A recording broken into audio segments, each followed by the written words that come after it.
નમસ્કાર, star India TV ન્યૂઝમાં આપનું હાર્દિક સ્વાગત છે। આપ જોઈ રહ્યા છો સ્ટાર ઇન્ડિયા ટીવી ન્યૂઝ। સત્યની વાતે સત્યની સાથે। દાહોદ શહેરના કસ્બા વિસ્તારના કાજીવાડમાં રહેતા યુવકની લાશ દાહોદના સિદ્ધરાજ જયસિંહ છાપ તળાવમાંથી મળી આવતા વિસ્તારમાં ચર્ચાનો માહોલ સર્જાયો। ગઈ તારીખ 11/8/2024ના રોજ દાહોદ શહેરના કસ્બા વિસ્તારના કાજીવાડમાં રહેતા ઇમ્તિયાઝુદ્દીન સાંજના 9 કલાકે ઘરેથી જમ્યા પછી જ બજારમાં ફરવા જવાનું કંઈ ઘરેથી નીકળ્યા હતા। ત્યારે મોડે સુધી ઇમ્તિયાઝુદ્દીનભાઈ કાજી ઘરેથી પરત ન ફરતા પરિવારજનો ચિંતામાં મુકાયા હતા અને આસપાસના વિસ્તારમાં સહિત સગા સંબંધીઓને ત્યાં તપાસ કરતા કોઈ સંતોષકારક જવાબ ન મળ્યો હતો। ત્યારે આજ રોજ એટલે કે તારીખ 12/8/2024 સોમવારના રોજ સાંજના સમયે વિસ્તારમાં ચર્ચા ફેલાઈ કે કોઈ અજાણ્યા યુવકની લાશ દાહોદ શહેરના સિદ્ધરાજ જયસિંહ છાપ તળાવમાં તરી રહી છે।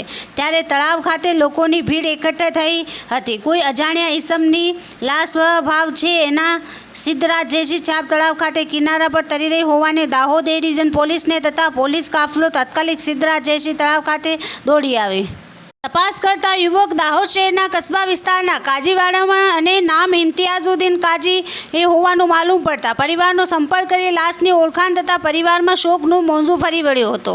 હાલ પોલીસે લાશનું પંચનામું કરી મૃતદેહને પોસ્ટમોર્ટમ માટે ખસેડી અકસ્માત મોતના ગુનાના કાગળો કરી વધુ તપાસ હાથ ધરી હોવાનું જાણવા મળેલ છે। Star India TV news Dahod reporter Sunita Yadav, જિલ્લા દાહોદ।